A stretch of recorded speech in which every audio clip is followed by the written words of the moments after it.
Assalamualaikum warahmatullahi wabarakatuh. Perkenalkan, saya Nabila Hasbullah dengan nomor NIM 091058042401, mahasiswa program studi administrasi publik. Pada kesempatan kali ini saya akan memaparkan tentang persamaan, perbedaan serta relevansi teori administrasi publik dengan praktik penyelenggaraan pemerintahan di Indonesia. Secara umum, teman-teman, teori administrasi publik berkembang melalui 3 fase besar, yaitu teori klasik, teori modern, dan teori kontemporer. Yang pertama, teori klasik muncul pada awal abad ke-20 dengan tokoh-tokoh seperti Max Weber, Henry Fayol, dan Frederick Taylor. Fokus utamanya adalah efisiensi, pembagian kerja yang jelas, serta struktur organisasi yang rasional dan hierarkis. Pemerintahan dilihat seperti mesin yang harus diatur secara mekanis agar berjalan efisien. Selanjutnya, teori modern berkembang setelah Perang Dunia Kedua, dipelopori oleh tokoh seperti Herbert Simon, Maslow, dan Douglas MacGregor. Pendekatan ini menekankan pentingnya aspek manusia dalam organisasi seperti motivasi, komunikasi, dan hubungan sosial. Jadi tidak hanya efisiensi, tetapi juga bagaimana manusia di dalam birokrasi bisa bekerja dengan semangat. Dan selanjutnya, yang ketiga, teori kontemporer, yang mana teori kontemporer ini berkembang sejak tahun 1980-an hingga sekarang, yang mana mencakup konsep seperti New Public Management, Good Governance, dan New Public Service.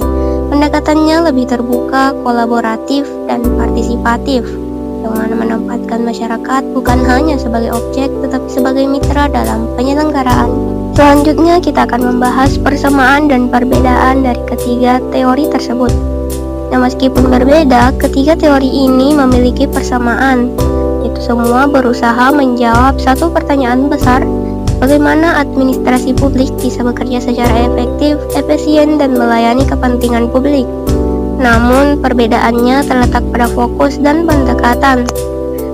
Pada teori klasik menekankan struktur dan aturan, teori modern menekankan perilaku dan manusia, sedangkan teori kontemporer menekankan partisipasi dan kolaborasi lintas sektor. Jika diibaratkan, teori klasik adalah fondasi, teori modern adalah penguat hubungan antar manusia di dalamnya, dan teori kontemporer sendiri adalah atap yang membuka ruang partisipasi publik secara luas. Jika diibaratkan, teori klasik adalah fondasi, teori modern adalah Nah, selanjutnya relevansi teori-teori administrasi publik ini dengan pemerintahan Indonesia. Dalam konteks Indonesia, ketiga teori ini masih tampak nyata dalam praktik pemerintahan saat ini. Pada teori klasik masih terlihat dalam struktur birokrasi yang hierarkis dan berbasis aturan, seperti sistem kepegawaian ASN yang kaku dan sistem komando dari atas ke bawah. Nilai efisiensi dan kepastian hukum dari model Weberian masih menjadi acuan penting pada teori klasik ini. Pada teori modern sendiri relevan dalam upaya peningkatan kualitas sumber daya aparatur, kepemimpinan yang humanis, dan reformasi budaya organisasi, misalnya pelatihan kepemimpinan. Nah, selanjutnya teori kontemporer.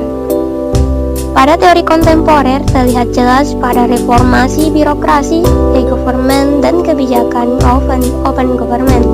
Contohnya adalah penerapan sistem pemerintahan berbasis elektronik atau SPBE, dan keterbukaan informasi publik yang melibatkan masyarakat secara langsung. Hal ini mencerminkan paradigma New Public Service bahwa pemerintah tidak hanya memenuhi masyarakat, tetapi melayani masyarakat itu sendiri. Sebagai kesimpulan, setiap teori administrasi publik memiliki perannya masing-masing. Indonesia kini tidak hanya menggunakan satu teori, tetapi memadukan nilai dari ketiganya, seperti efisiensi dari teori klasik, humanisme dari teori modern, dan partisipasi dari teori kontemporer. Dengan memahami ketiganya, kita bisa melihat bagaimana teori tidak hanya berhenti di ruang akademik, tetapi hidup dalam praktik pemerintahan sehari-hari di Indonesia. Mungkin itu saja pemaparan materi dari saya. Terima kasih sudah meluangkan waktu untuk menonton teman-teman. Wassalamualaikum warahmatullahi wabarakatuh. Mungkin itu saja pemaparan materi dari saya. Terima kasih sudah meluangkan waktu untuk menonton teman-teman.